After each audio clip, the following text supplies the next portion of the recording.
Hi to everyone, welcome back to the series of learning Minor Arcana Tarot cards. So in this video, we are going to learn our next Minor Arcana Tarot card, that is Seven of Cups. We are going to learn it upright also and reverse also. Okay, तो चलो हम video को शुरू करते हैं। इस card को study करते हैं। ठीक है, सबसे पहले हम इसकी वाइब्स को देखेंगे, कैसी वाइब्स आ रही हैं इसको देखकर, है ना। थोड़ी कंफ्यूजिंग सी वाइब्स आ रही हैं मुझे। कार्ड इतना कंफ्यूजिंग नहीं है, लेकिन वाइब्स कंफ्यूजिंग है ना। अब यहाँ पे एक पर्सन है और ऊपर क्लाउड्स हैं, जैसे वो आता है ना ace of cups and ace of swords. Aces में ऊपर से क्लाउड्स आते हैं ना, और उनके हैंड में स्वॉर्ड होते हैं, कप होता है या वैंड होती है। तो अब इसमें क्या है, इसमें भी क्लाउड्स हैं और कप्स हैं उसके बीच में, लेकिन ये 7 है। उनमें 1 होता है, इसमें 7 है। अब वो आपको एक अपॉर्चुनिटी देता है, ये आपको डिफरेंट अपॉर्चुनिटीज़ दे रहे हैं। नंबर ऑफ़ चॉइसेस आपके पास अब ज़्यादा हैं। ठीक है, पहले क्या होता था कि एक अपॉर्चुनिटी, एसीज़ में क्या होता था कि एक अपॉर्चुनिटी आपके पास आ रही है, you have to grab it, and वो ही अपॉर्चुनिटी आपके लिए सही होती थी। आपको कोई चॉइसेस नहीं थी, एंड आपको कोई मोर ओवर आपको कोई कन्फ्यूजन नहीं थी। अब ये कन्फ्यूजन का कार्ड आ गया है। अब आपके पास चॉइसेस बहुत ज़्यादा हो चुकी हैं, और जिसके पास चॉइसेस बहुत ज़्यादा हो जाती हैं उसमें क्या आ जाती है, ईगो, है ना। अब ये जो पर्सन है, इसकी बैक दिखाई दी गई है इसमें। तो इसने कलर क्या डाल रखा है, बिल्कुल ही ब्लैक कलर का वो कर रखा है इसने। मतलब इवन इसके हैंड्स भी पे नज़र करो तो हैंड्स भी ब्लैक हैं, एंड क्लोथ्स भी ब्लैक हैं, हेयर्स तो ब्लैक होते ही हैं। तो इट मीन्स मुझे जहाँ तक लगता है कि ये पर्सन या तो ये ईगो में है या नेगेटिविटी में है। इसको अभी रैशनल डिसीजन लेना नहीं आ रहा है। ये अभी उस स्टेट ऑफ माइंड में नहीं है कि ये एक पर्टिकुलरली इसके लिए क्या ठीक है वो पहचान सके। एक तो वो इस रीज़न से क्योंकि इसके पास नंबर ऑफ़ चॉइसेस बहुत ज़्यादा हो चुकी हैं। वो कहते हैं ना कि मान लो अब कोई सिंगल है और उसके पास इतने सारी प्रोफाइल्स आ रही हैं, इतने सारे रिश्ते आ रहे हैं, तो वो क्या करेगा कि चूज़ करेगा उसमें, और उसे ये समझ नहीं आएगा कि कौन से वाला रिश्ता उसके लिए बेटर है, बेस्ट है, और कौन से वाला उसके लिए ठीक नहीं है, उसकी लाइफ के लिए ठीक नहीं है। तो वो उसमें चॉइसेस चूज़ नहीं कर पाएगा। तो यही स्टेट ऑफ माइंड है इस टाइम इस पर्सन का। जब भी ये वाला कार्ड आ जाता है तो वो जो रीडिंग करा रहा है आपसे, वो अभी इस कंफ्यूजन स्टेट ऑफ माइंड में है कि वो अभी चॉइस नहीं कर पा रहा है, उसके पास डिफरेंट ऑप्शंस है। और अगर मान लो आपने बोल दिया यार आपके पास तो बहुत सारे ऑप्शंस हैं अभी इस टाइम पे, और वो कहीं नहीं मेरे पास तो कोई ऑप्शंस नहीं है, इसका मतलब वो अवेयर ही नहीं है कि उसके पास इतने ऑप्शन हैं। ठीक है, या तो वो अवेयर नहीं है, या फिर इन फ्यूचर, इमीडिएट फ्यूचर, उसके पास बहुत सारे ऑप्शंस आने वाले हैं और वो कंफ्यूज हो जाएगा। अब क्या चीज़ देखनी है कि वो सारे ऑप्शंस अच्छे नहीं हैं इनके लिए। कुछ में देखो, कुछ कप्स में ड्रैगन है, ये क्या है, कर्स वाले ऑप्शंस है। ये स्नेक हो गया, ये एक पर्सन बाहर आ रहा है कप से, एंड जैसे लग रहा है कि ये कर्स दे रहा है ना। और इसमें क्या है, इसमें ज्वेलरी है, इसमें फ्लावर्स हो गए, एंड इसमें कुछ अच्छा सा ऊपर एक अच्छा सा स्टैचू है, एंड इसमें ये प्रॉपर्टीज़ के लिए अच्छा है। तो कुछ कप्स में अच्छे हैं, गिफ्ट्स हैं, और कुछ कप्स में कर्सेस हैं। तो आपको क्या करना है, आपको तो गिफ्ट्स चाहिए, कर्सेस तो चाहिए नहीं। तो आपको एक रैशनल डिसीजन लेना है। वो कैसे लेंगे, आप हर एक कप को इवैल्यूएट करेंगे। जो भी आपके पास अब चॉइसेस आ रही हैं उसे आप इवैल्यूएट करेंगे, ताकि आप एक अच्छा डिसीजन अपनी लाइफ के लिए ले सकें। ठीक है, अब ये चीज़ भी किसी किसी की लाइफ में आती है कि कई लोगों के पास तो ऑप्शंस ही नहीं होते, है ना। आपके पास ऑप्शंस हैं, लेकिन सारे ऑप्शंस अच्छे नहीं आएंगे क्योंकि वो आते भी नहीं हैं। ठीक है, लाइफ में हर ऑप्शन अच्छा नहीं आता आपके पास। कुछ फ्रेंड्स आते हैं ना जो गुड फ्रेंड्स होते हैं, कुछ फ्रेंड्स होते हैं जो बैड फ्रेंड्स होते हैं, तो दोनों होते हैं ना। तो हर चीज़ में ऐसे गुड एंड बैड होता है, तो आपको गुड को पहचानना है, और हम आपको बताएंगे। जो भी टैरो रीडर होगा उन्हें उनको आइडेंटिफाई कराना है कि आपको ऐसे चलना है, इवैल्यूएट करके चलना है। हर किसी पे ट्रस्ट नहीं करना, और किसी को ये भी फील नहीं कराना कि आप किसी पे ट्रस्ट नहीं करते। ठीक है, उनको इस तरीके से समझाना है। तो चलिए अब हम इसको डिफरेंट पॉइंट ऑफ व्यू से देखते हैं, आपको क्लियरली समझ में आएगा। सबसे पहले हम लव एंड रिलेशनशिप की बात करेंगे। अगर एक पर्सन सिंगल है, ऑब्वियसली उसके पास बहुत सारे ऑप्शंस हैं, या फिर वो एक से बात नहीं करे। अब मैं यहाँ पे एक एग्जांपल देती हूँ। एक लड़की मुझसे रीडिंग करा रही थी एंड वो एक पर्सन से बात कर रही थी। तो क्या हुआ, उसने उसकी करंट फीलिंग्स का क्वेश्चन पूछा एंड ये कार्ड आया। तो मैंने उस लड़की को अलर्ट किया कि देखो कि वो उनके पास सिर्फ खाली तुम ही नहीं हो ऑप्शन में। वो लड़का जो है वो किसी और से भी बात करता है, और हो सकता है कि एक से नहीं 2-3 से बात करता हो। वो तुम्हें देख रहा है एज अ मैरिज प्रपोजल, तुम्हें देख जरूर रहा है, लेकिन वो बाकियों से भी बात कर रहा है, बाकियों को भी कंसीडर कर रहा है। तो तुम ये मत लगा के चलना कि वो तुमसे मैरिज कर लेगा, ठीक है। अब ये हम कैसे वो करेंगे, हम आगे फ्यूचर के कार्ड्स निकालेंगे, उसके साथ मैरिज का क्या सीन है। तो मैंने उसे अलर्ट किया, लेकिन वो नहीं मानी, ठीक है। कुछ लोग नहीं मानते। एंड थोड़े दिनों बाद ही उसका कॉल आया एंड उन्होंने बोला कि आपने बिल्कुल ठीक बोला था, और वो लड़का मुझसे बात नहीं करता। क्योंकि जब वो मान नहीं रही थी, उसे ऐसा लग रहा था कि वो जिस तरीके से उससे बात कर रहा है कि वो उससे मैरिज कर ही लेगा, इसलिए वो बिलीव नहीं कर रही थी। जब बाद में उसे पता चला एंड रीज़न भी पता चला कि वो किसी और से बात कर रहा था, then she got to know. तो ऐसा होता है कि पर्सन के पास चॉइसेस ज़्यादा होते हैं, और कई बार वो शो नहीं करता आपको। इवेलुएट आपको करना है, आपको देखना है। ये कार्ड आपकी रीडिंग है। अब ये टैरो रीडिंग किस लिए होती है, हमें ज़रूरी नहीं है कि हमें दूसरों की रीडिंग करनी है। आप ये वीडियोस देखोगे, आप खुद के लिए भी टैरो रीडिंग सीख जाओगे, तो खुद के लिए कितना सही है। आप किसी की करंट फीलिंग्स जान सकते हो, आइडेंटिफाई कर सकते हो, और डिफरेंट कार्ड्स आते हैं, आपको पता चल जाता है कि करंट स्टेट क्या है इसके माइंड में। क्योंकि हर कोई आजकल पर्सन जो दिखाता है वो अंदर से वो नहीं होता। वो क्या फील करता है वो डायरेक्टली बोल भी नहीं पाता है ना। कोई भी, हम भी होंगे तो हम डायरेक्टली थोड़ी बोलेंगे हम आपके बारे में क्या सोच रहे हैं, तुम इतने अच्छे तो नहीं हो यार, ऐसे थोड़ी बोलेंगे, है ना। तो जब भी ये कार्ड आता है, it's all about confusion, choices, illusions.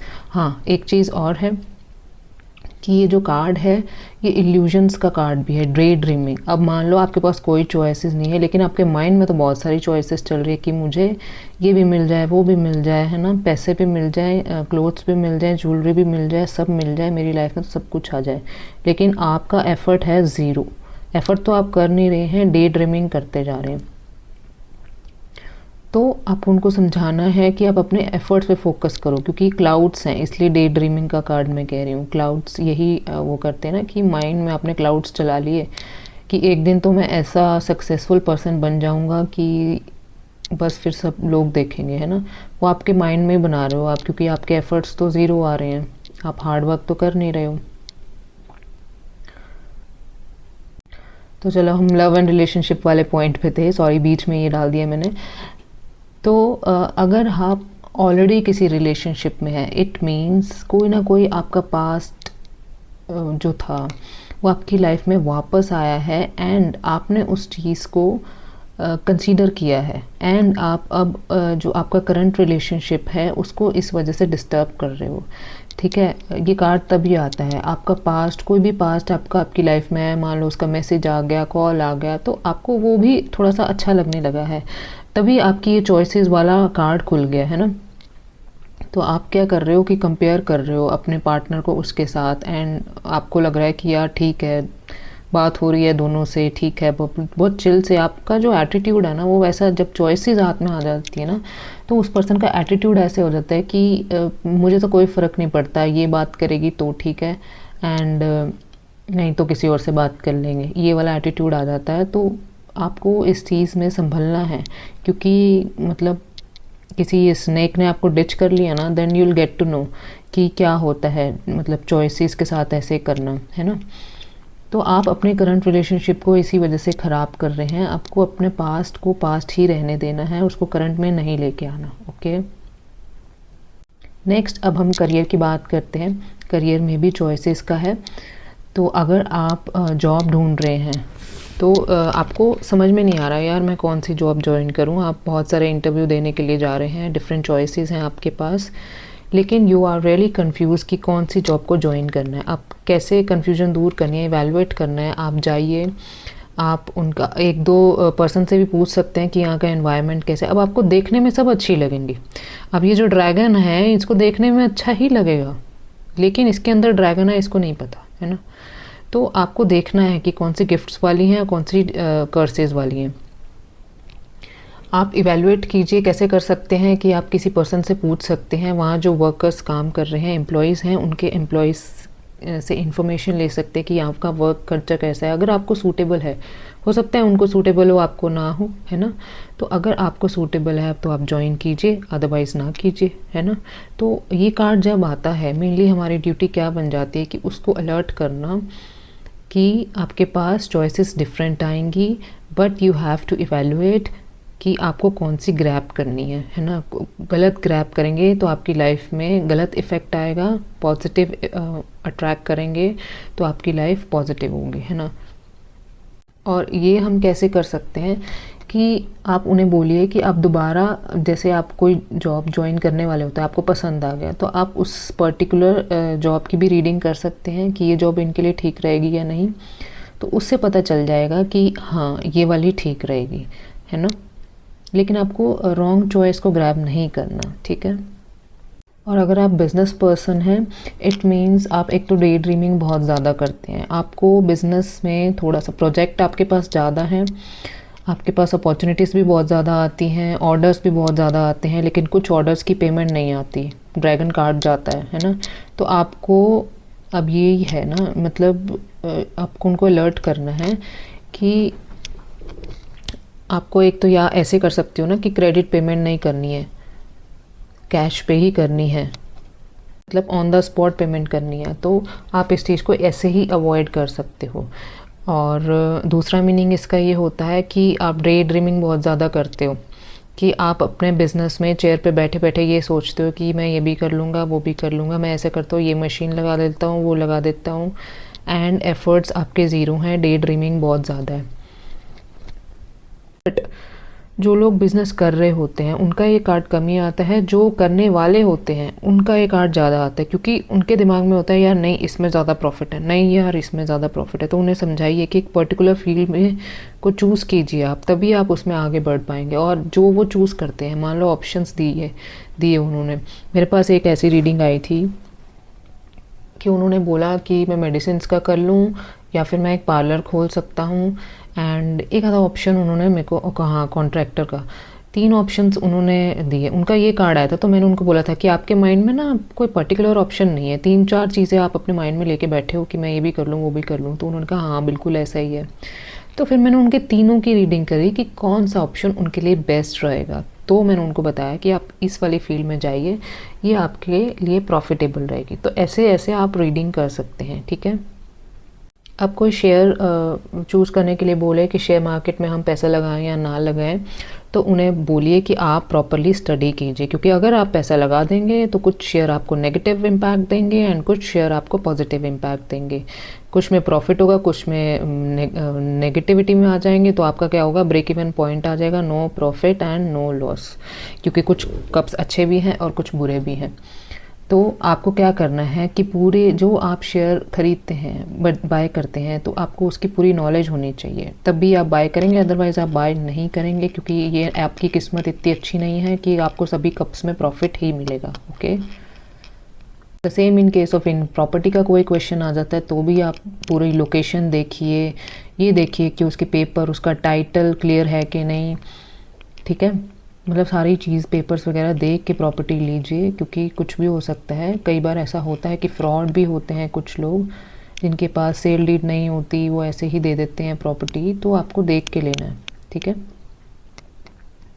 Next हम हेल्थ की तरफ जाते हैं। हेल्थ में क्या कहेगा ये कार्ड अपराइट, कि आपको ना मतलब एक बहुत बुरी आदत है कि एक डॉक्टर से आप दवाई खाते हैं, अब वो मेडिसिन आपने पूरी नहीं खाई और आपको लगा यार फ़र्क तो पड़ नहीं रहा, अब चलो दूसरे के पास, दूसरे के लिए वो पहले वाली वहीं की वहीं पड़ी है, दूसरे की खाई। क्योंकि आप एक खा रहे हो तो उसका इम्पैक्ट आने में कई बार टाइम लग जाता है। आपको लगा नहीं यार इससे भी फ़र्क नहीं पड़ा, चलो तीसरे के पास। अब आप अपनी बॉडी को मेडिसिन नहीं दे रहे हैं, एक तरीके का पॉइज़न दे रहे हैं कि आप बॉडी को डिफरेंट डिफरेंट डॉक्टर की मेडिसिन दे रहे हैं और डॉक्टर्स को ही नहीं पता कि ये कौन सी मेडिसिन खा रहे हैं। तो इतनी कन्फ्यूजन है आपकी मेडिसिन में, इतनी कन्फ्यूजन है आपके डॉक्टर्स में। आप बेटर है ना कि आप एक पर्टिकुलर स्पेशलिस्ट के पास जाइए। अगर आपको एक पर्टिकुलरली पूरे बॉडी टेस्ट कराइए, उसके बाद आप मेडिसिन लीजिए, किसी अच्छे डॉक्टर से मेडिसिन लीजिए, तब जाके आपको आराम आएगा। अगर ये आ जाता है card, it means you are not sure of the medicine, you are not sure of the your doctor, go to the specialist doctor and consult properly. Okay, now अब हम इस कार्ड को रिवर्सल में स्टडी करते हैं। अब ये card reverse हो गया है ना, तो कप्स तो वहीं के वहीं हैं, कन्फ्यूजन वहीं की वहीं है, लेकिन क्या हो गया कि चॉइसेस वहीं की वहीं हैं एक्चुअल में। ठीक है, चॉइसेस आपके पास अभी भी बहुत सारी हैं, लेकिन अब आप रैशनल डिसीजन लेने लगे हो। अब आपको ये समझ में आने लगा है कि मुझे वो होता है ना एक्सपीरियंस करके, आपको बिट्रेल्स इतने ज़्यादा मिल गए, इतने ज़्यादा धोखे मिल गए कि आपको अब एक्सपीरियंस हो गया है, यार ये बंदा ये भी कर सकता है, ये तो ऐसे भी कर सकता है, क्योंकि आपको एक्सपीरियंस इतना ज़्यादा हो गया अपनी लाइफ में कि अब आपको पहचान होने लगी कि कौन पर्सन सही है और कौन पर्सन गलत है। ठीक है, अब आपको कोई धोखा नहीं दे सकता। ठीक है, क्योंकि ये कार्ड रिवर्स हो गया, रिवर्सल में कार्ड अच्छा है। अब आपको कोई बिट्रे नहीं कर सकता, कोई भी फूल नहीं बना सकता, क्योंकि you know what is rational for you, what is good for you. ठीक है, अब रिवर्सल में क्या होता है कि आपने कोई भी, अब ये वाला आया है तो आप कोई भी अपॉर्चुनिटी तो चूज़ करेंगे इसे, या तो आप कोई भी कप उठाएंगे इसे, या तो आपने सही कप उठा लिया या गलत कप उठा लिया। ठीक है, या तो गिफ्ट वाला उठा लिया या कर्स वाला उठा लिया, लेकिन आपने कौन सा उठाया वो कैसे पता चलेगा? आप इसके साथ एक दो कार्ड और निकालेंगे, then you will get to know कि लाइफ में आपकी लाइफ आपने कौन सा कप उठाया है। ठीक है, बात समझ में आ रही है कि आपने अपनी लाइफ में जो भी चॉइस की है, वेदर फॉर योर करियर और whether for your love and relationship, आपकी वो चॉइस ठीक है या नहीं है, उसके हिसाब से आप उनको गाइड कीजिएगा। ठीक है, तो चलिए सबसे पहले हम लव एंड रिलेशनशिप की बात करेंगे कि मान लो आप सिंगल हैं तो आपने सही चॉइस अपनी लाइफ में की है या नहीं। हम इसके साथ दो कार्ड और निकालेंगे तो आपको पता चल जाएगा। कार्ड पॉजिटिव आए तो इट मीन्स आपने रैशनल डिसीजन ली है, अच्छा डिसीजन लिया है, ये पर्सन आपकी लाइफ के लिए ठीक है। मान लो लवर्स का कार्ड आ गया या स्टार कार्ड आ गया, अच्छे कार्ड्स आ गए। अब इसके साथ अगर डेविल आ जाता है मान लो, तो आप क्या बोलेंगे कि नहीं, मतलब पहले भी समझाया था कि सही डिसीजन लेना है, लेकिन आपने गलत वाला ही चूज़ किया क्योंकि वो आपको अच्छा मतलब अट्रैक्टिव सा लग रहा था। अट्रैक्टिव तो सारे लगते हैं, है ना, तो आपने गलत डिसीजन चूज़ कर लिया है। नाउ अब उसकी आप डिटेल रीडिंग कीजिए कि ये पर्सन इन फ्यूचर उनके लिए ठीक रहेगा कि नहीं, ये पर्सन और करियर। ठीक है, तो अगर आप ऑलरेडी किसी रिलेशनशिप में हैं, अब आपको समझ में आ चुका है कि आपने अपनी लाइफ में इतने सारे चॉइसेस नहीं रखनी है, क्योंकि आप ऑलरेडी एक रिलेशनशिप में हैं and you are get to know कि इसी के साथ मेरा फ्यूचर है एंड मुझे अपने माइंड में इतनी सारी चॉइसेस नहीं रखनी है। ये कार्ड आ रहा है, इट मीन्स आप बातों को समझ रहे हैं, ये अभी भी हैं, चॉइसेस आपके माइंड में अभी भी हैं, लेकिन आपको अब ये समझ में आ चुका है कि आपको अपने माइंड के साइड पे रखनी है वो चीज़ें, उसको अब आगे फ्यूचर में नहीं लेके जाना। Past is your past. Okay, तो रिवर्सल में बहुत अच्छे से समझ में आ जाएगा। कार्ड बहुत इजी है क्योंकि जो मीनिंग्स अपराइट में थे उनका रिवर्सल ही है इसमें। लेकिन एक चीज़ का ध्यान रखना है इसमें कि मोस्टली जो आंसर्स हैं वो आपको साइड कार्ड से मिलेंगे, नेबर कार्ड से मिलेंगे। जो भी आप एक दो निकालते हैं या तीन चार मैं ये एक एडवाइस करूँगी कि कई लोग सिर्फ एक कार्ड निकाल लेते हैं और उसी से पूरी कहानी बता देंगे। अब मैंने एक कार्ड निकाला, ठीक है, मैं कई बार किसी और से रीडिंग कराती हूँ ना, तो वो क्या करते हैं कि एक कार्ड निकाल देते हैं और उसके बाद मैं उनको ये नहीं बताती कि मैं टैरो रीडर हूँ। उसके बाद क्या होता है, मेरा अगला क्वेश्चन होता है ना, तो उसका जवाब भी वो उसी से ही दे देते हैं। फिर मेरा थर्ड क्वेश्चन होता है तो वो उसी से ही दे देते हैं। ऐसे नहीं करना, एक कार्ड में आपकी स्टोरी थोड़ी पता चल जाएगी। लेकिन आपको बहुत ज़्यादा कार्ड भी नहीं निकालने, आप जितने ज़्यादा निकालेंगे उतनी कन्फ्यूजन होगी, क्योंकि कार्ड तो कोई ना कोई आंसर देता ही है। अब मैं बताऊंगी कि क्या करना है आपको। आप जब भी कार्ड्स को जिस भी वे में आप निकालते हैं, आपको कार्ड्स को बोलना है I am pulling out 3 cards और इसी में मुझे आंसर दे दीजिए। उन्हें बताइए कि 3 कार्ड्स में मुझे मेरा आंसर दे दो। मैं तो ऐसे ही करती हूँ, देखो, है ना, this is the best way. तो उसके बाद आपको 3 कार्ड्स निकालने, आपको आंसर उसी लिमिटेड कार्ड्स में मिल जाएगा। अगर आपने बोल दिया 3 कार्ड्स और निकाल 5 रहे हैं तो आपको खुद के अंदर कन्फ्यूजन आ जाएगी कि यार मैं ठीक बोल रही हूँ कि नहीं बोल रही। ठीक है, अब हम करियर और फाइनेंस की बात करते हैं। करियर में क्या होगा कि अगर आपको जॉब नहीं मिल रही थी, नाउ आपको पता चल चुका है कि कौन सी जॉब आपके लिए ठीक है। सेम चीज़ है, देखो सेम, बिल्कुल इजी है, बहुत आसानी से आप आंसर बता दोगे। आगे 2 कार्ड्स और निकाले कि जो भी चॉइस उन्होंने की है वो सही है या नहीं है, आप उनके क्वेश्चन को उस हिसाब से गाइड करेंगे। जो भी जॉब उन्होंने चूज़ किया वो उनके लिए ठीक है या नहीं है। अगर वो इस स्टेट ऑफ माइंड में है कि वो अभी भी चूज़ कर रहे हैं तो उन्हें समझाइए कि कंफ्यूज नहीं होना, जो भी आप चूज़ करेंगे इवैल्यूएट करके चूज़ कीजिएगा। और आप टैरो रीडिंग भी करा सकते हैं कि जो भी आपको वो जॉब, मान लो आपने 3-4 इंटरव्यू दिए, जो भी उनमें से 2 आपको पसंद आ गए, अब उन 2 की आप रीडिंग करा लीजिए। जो भी आपको ठीक लगेगा तो आप उसे चूज़ कर लेना, है ना। और अगर आप बिजनेसमैन हैं या फिर बिजनेस शुरू करने वाले हैं, अब ये नहीं है कि ये कार्ड रिवर्स हो गया तो हम इसकी एडवाइस अपराइट वाली नहीं दे सकते। अभी भी ऐसा हो सकता है कि वो पर्सन कंफ्यूज हो डिफरेंट चॉइसेस में, लेकिन अपराइट में क्या था कि वो कुछ भी चूज़ कर सकता है, उसके साथ कुछ भी हो सकता है। रिवर्सल में वो थोड़ी समझदारी से काम लेगा, उसकी ये जो एंग्जाइटी है, कन्फ्यूजन है, वो थोड़ी दूर होगी एंड वो चॉइसेस लेने वाली स्टेज पे होगा। ठीक है, और हम साइड कार्ड्स इसीलिए ही निकालेंगे कि उसने क्या चॉइस चूज़ करी। अगर नहीं करी तो हमें फिर से गाइडेंस देनी है कि आपको रैशनल चॉइस को चूज़ करना है, कंफ्यूज नहीं होना है। ठीक है, बहुत आसान है देखा जाए तो।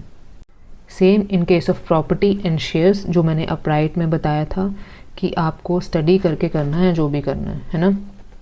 अगर आप इस स्टेज पे हैं तो अगर आप एक पर्टिकुलर शेयर की बात कर रहे हैं तो आप इसके साथ 2 कार्ड और निकालेंगे। मान लो मैंने बोला कि मैं ये शेयर परचेज कर लिया, अभी आगे कैसे जाएगा, अब मैं कर तो बैठी हूँ, है ना, क्वेश्चन तो कुछ भी हो सकता है। तो इसके साथ 2 कार्ड और निकालेंगे, मैं बताऊंगी कि नहीं ये आपने सही चॉइस नहीं किया, क्योंकि आपने जब परचेज़ किया आपने उसकी नॉलेज ही नहीं ली। ठीक है, तो वैसे ये कंफ्यूजिंग का कार्ड है, लेकिन ये बिल्कुल भी कंफ्यूज नहीं करता। इसमें साफ पता चल जाता है कि सामने वाला पर्सन एक डिसीजन मेकर नहीं है और कंफ्यूज होता है हर चीज़ में। Now come to the health part, कि हेल्थ में क्या है कि now you get to know कि आपको क्या करना है। मान लो आप डाइटिंग कर रहे थे और अलग अलग डाइटिशियन से डाइट ले रहे थे, now you get to know कि मुझे एक पर्टिकुलर डाइट करनी है, एक पर्टिकुलर एक्सरसाइज करनी है और एक पर्टिकुलर पर्सन से ही गाइडेंस लेनी है। ये नहीं कि डिफरेंट पर्सन पे चले गए, मुझे लगा कि मैं तो दुनिया जहान भर की नॉलेज जो है वो ग्रैब कर लेंगे, ऐसा नहीं करना है। आपको एक पर्टिकुलर डॉक्टर से ही लेनी है एडवाइस। ठीक है, और आपको पता चल चुका है, ये कन्फ्यूज़न आपके माइंड में दूर हो चुकी है क्योंकि ये रिवर्सल कार्ड है। तो आपने जो भी किया अच्छा किया एंड आपकी हेल्थ के लिए बस कंफ्यूज नहीं होना है, एक पर्टिकुलर ट्रीटमेंट की तरफ जाना तो आपकी हेल्थ ठीक रहेगी बिल्कुल। ठीक है, बट एक कार्ड से नहीं पता चलता, 2 कार्ड और साथ में निकालिए, then you will get to know all the answers. ठीक है, आई जस्ट होप आपको इसके मीनिंग समझ में आ गए हो। बहुत ही ईजी कार्ड है एंड कोई भी क्वेश्चन होता है तो प्लीज़ कमेंट बॉक्स में डालो, मैं उसका रिप्लाई ज़रूर करूँगी। एंड अगर आपको मीनिंग समझ में आते हैं वीडियोस के तो भी प्लीज़ कमेंट बॉक्स में डाल के प्लीज़ उसे एक्नॉलेज ज़रूर करना। ठीक है, थैंक यू सो मच।